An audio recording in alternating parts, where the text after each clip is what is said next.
Everyone, welcome to shield IAS. I am Rishabh Garg और मैं आज आपके सामने कुछ क्वेश्चंस लेके आया हूं जो इस बार यूपीएससी 2021 के पेपर में पूछे गए थे।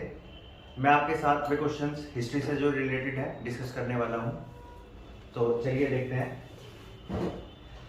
सबसे पहला क्वेश्चन है हमारा, with reference to Chausath Yogini temple situated near Morena consider the following statements. ठीक है, देखिए मोरेना कहाँ पे पड़ता है? मोरेना पड़ता है आपका ग्वालियर, और ग्वालियर यानी कि एमपी, मध्य प्रदेश के अंदर।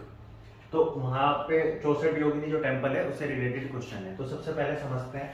देखिए 64 योगिनी जो टेम्पल है वो लगभग इस शेप के अंदर बना हुआ है और इसके चारों तरफ एक पेरिफेरी है। ठीक है, इंडिया के अंदर ये टेम्पल एक परफेक्ट सर्कुलर टेम्पल का एग्जांपल है। परफेक्ट सर्कुलर टेम्पल का एग्जांपल। क्लियर? ये ऐसा नहीं है कि ये अकेला ऐसा टेम्पल है जो सर्कुलर है, अदर टेम्पल्स भी हैं। क्लियर? इसके बाद देखिए ये जो टेम्पल है इस ऐसा माना जाता है कि इसी टेम्पल से इंस्पायर्ड होके हमारी जो इंडियन पार्लियामेंट है वो बनाई गई है। इंडियन पार्लियामेंट जो बिल्डिंग है उसकी वो इसी से ही इंस्पायर्ड मानी जाती है।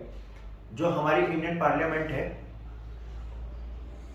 वो पहले वायसरॉय का हाउस थी और बाद में वो जब हमारा देश इंडिपेंडेंस अचीव किया हमारे देश ने, उसके बाद ये हमारी पार्लियामेंट बनी। तो चलिए देखते हैं इससे रिलेटेड। तो पहला स्टेटमेंट है, it is a circular temple built during the Kachchhapaghata dynasty. इसको हिंदी में वैसे कचप घाट प्रोनाउंशिएट करते हैं। ठीक है, इसने पूछा है कि कचप घाट डायनेस्टी के टाइम पे ये टेम्पल बिल्ड किया गया था। तो इसके एक शासक थे देवपाल, उन्होंने जो है 64 योगिनी टेम्पल का निर्माण कराया था। तो पहला स्टेटमेंट हमारा सही है। दूसरा statement, it is the only circular temple built in India. मैंने अभी आपको बताया कि this is not the only circular temple in India, और भी टेम्पल है। तो इस ओनली वर्ड की वजह से ये सेकंड स्टेटमेंट रॉन्ग है। Next, it was made to promote the Vaishnava cult in the region. नहीं, ये वैष्णव कल्ट को प्रमोट करने के लिए नहीं बनाया गया था। तो थर्ड ऑप्शन भी हमारा इनकरेक्ट है। नेक्स्ट देखते हैं, it's design has given rise to a popular belief that it was the inspiration behind the Indian parliament building. ये मैं आपको बता चुका हूं कि ऐसा माना जाता है कि यही हमारी इंडियन पार्लियामेंट बिल्डिंग के लिए इंस्पिरेशन का काम किया है। तो फोर्थ स्टेटमेंट हमारा सही है। तो फर्स्ट और फोर्थ जो है ऑप्शन हमारे सही है। तो करेक्ट आंसर कौन सा होगा? सी ऑप्शन हमारा करेक्ट होगा। नेक्स्ट देखते हैं नेक्स्ट क्वेश्चन। देखिए नेक्स्ट क्वेश्चन दिया है, which one of the following ancient towns is well known for its elaborate system of water harvesting and management by building a series of dams and channelizing water into the connected reservoirs। देखिए चार option दिए हैं, धोलावीरा, कलिबंगन, राखीगढ़ी, रोपड़। तो statement देख के हम समझ सकते हैं कि ये जो क्वेश्चन है ये किस चैप्टर से है? आईबीसी, यानी कि ये बी है, यानी कि इंडस वैली सिविलाइजेशन या हड़प्पा सभ्यता से ये क्वेश्चन उठाया गया यूपीएससी द्वारा। तो ये काफी इजी क्वेश्चन है और हमें पता है कि जो सबसे अच्छा परफेक्ट वाटर मैनेजमेंट का एग्जांपल था वो धोलावीरा के अंदर हमें देखने को मिलता है, जो कि रन ऑफ कच्छ के अंदर स्टेब्लिश है। और ये कहां पे पड़ती है जगह? गुजरात के अंदर। ये काफी इजी क्वेश्चन है। नेक्स्ट देखते हैं हम। नेक्स्ट क्वेश्चन है, in the first quarter of 17th century, in which of the following were the factories of the East India Company located? देखिए ये क्वेश्चन थोड़ा सा ट्रिकी है, थोड़ा सा वर्ड्स पे ध्यान दीजिए। इसने दिया है first quarter of 17th century. First quarter का मतलब यानी कि 1625। ये क्वेश्चन कहां तक है? 1625 तक इन्होंने ब्रिटिशर्स ने कहां पे जो है अपनी फैक्ट्री एस्टेब्लिश की थी। तो हमें पता है ईस्ट इंडिया कंपनी लगभग 1600 एडी में बनाई गई थी, जिसे इंडिया में जो है ट्रेड करने के लिए परमिशन दी गई थी।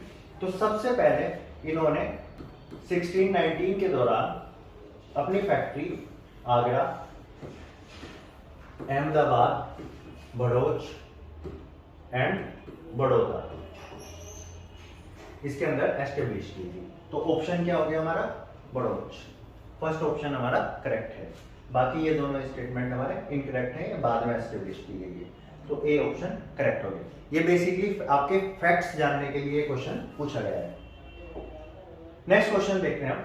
फ्रॉम द डिक्लाइन, यहाँ पे देखिए वर्ड दिया है from the decline of Guptas until the rise of Harshvardhana in the early 17th century, which of the following kingdoms were the holding power in northern India? अब देखिए, सबसे पहले हम समझेंगे गुप्तास का जो टाइम पीरियड था वो क्या था।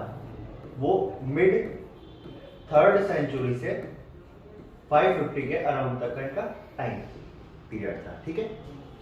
उसके बाद दिया है इसने हर्षवर्धन। देखिए हर्षवर्धन जो थानेश्वर के टाइम पे हुए हैं वो लगभग 7th सेंचुरी के अराउंड हुए हैं। तो बेसिकली क्वेश्चन का जो फोकस है हमें 550 से 7th सेंचुरी के बीच के जो राज्य आए हैं उसके बारे में बताना है। अब समझिए, ये देखिए इंडिया का मैप है।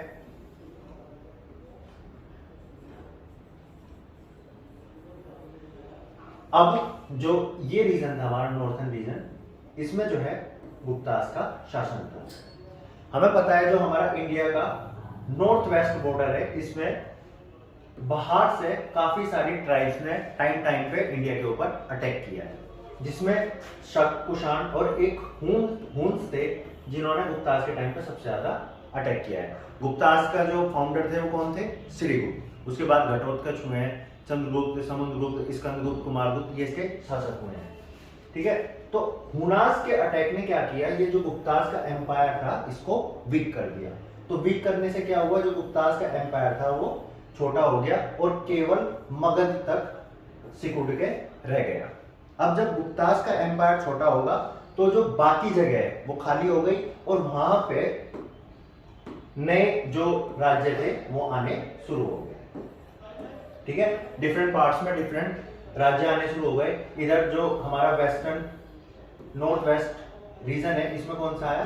थानेश्वर, जिसमें हर्षवर्धन का शासन हुआ। इसी से रिलेटेड ये क्वेश्चन है।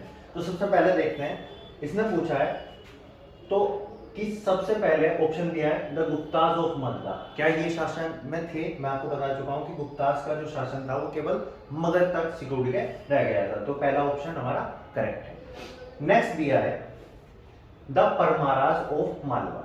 देखिए जो मालवा में परमार थे उनका जो टाइम स्केल है वो 9th सेंचुरी के अराउंड है, यानी कि उसके बाद हुए। और हमें कहां तक बताना है? 550 से 7th सेंचुरी के बीच में, क्लियर। तो सेकंड ऑप्शन हमारा इनकरेक्ट है। नेक्स्ट है जो द पुष्यभूतिज ऑफ थानेश्वर। यस, जो मैं आपको अभी बता चुका हूं, हर्षवर्धन ये यहाँ पे हुए हैं, इसी में एक शासक थे, पुष्यभूति ये भी थे। तो थर्ड ऑप्शन हमारा करेक्ट हो गया। नेक्स्ट दिया है मोखरीज ऑफ कन्नौज। यस, इनका भी शासन इस टाइम पे था। नेक्स्ट दिया है द यादवास ऑफ देवगिरी। देखिए जो यादव थे देवगिरी के वो 12th सेंचुरी के अराउंड हुए हैं। तो हमारा फिफ्थ ऑप्शन इनकरेक्ट है। नेक्स्ट दिया है मैत्रकास ऑफ वल्लभी। ये 6th ऑप्शन भी हमारा करेक्ट है। तो सही ऑप्शन इसका क्या होगा? इसका करेक्ट आंसर होगा, क्लियर। ये मैं आपके साथ आज 4 क्वेश्चन डिस्कस कर चुका हूं। नेक्स्ट वीडियो में मैं आपके सामने कुछ और क्वेश्चंस लेके आऊंगा। Thank you for watching.